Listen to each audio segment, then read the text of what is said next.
రోజు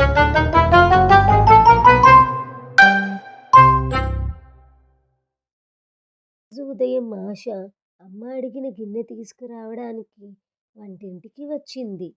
కానీ హఠాత్తుగా తనని ఎవరో పిలిచినట్టుగా అనిపించింది. అక్కడ ఉన్న పాత మట్టి కుండ మాట్లాడడాన్ని ఆశ గమనించింది. అప్పుడు కుండ, "నీలాంటి మంచి పిల్లలకు మాత్రమే నా మాటలు వినిపిస్తాయి" అని చెప్పింది. అప్పటి నుండి ఆశ, ఆ కుండ మంచి స్నేహితులయ్యారు.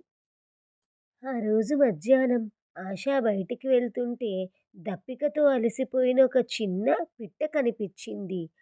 ఆశ ఆ పిట్టకి తన గిన్నెలో ఉన్న నీరు పట్టించింది. ఆ రోజు నుంచి ఆశ అందరికీ సహాయం చేయడం ఆ గిన్నె ద్వారా నేర్చుకుంది. మరిన్ని అందమైన కథల కోసం నా ఛానల్ని సబ్స్క్రైబ్ చేసుకోండి, లైక్ చేయండి, షేర్ చేయండి.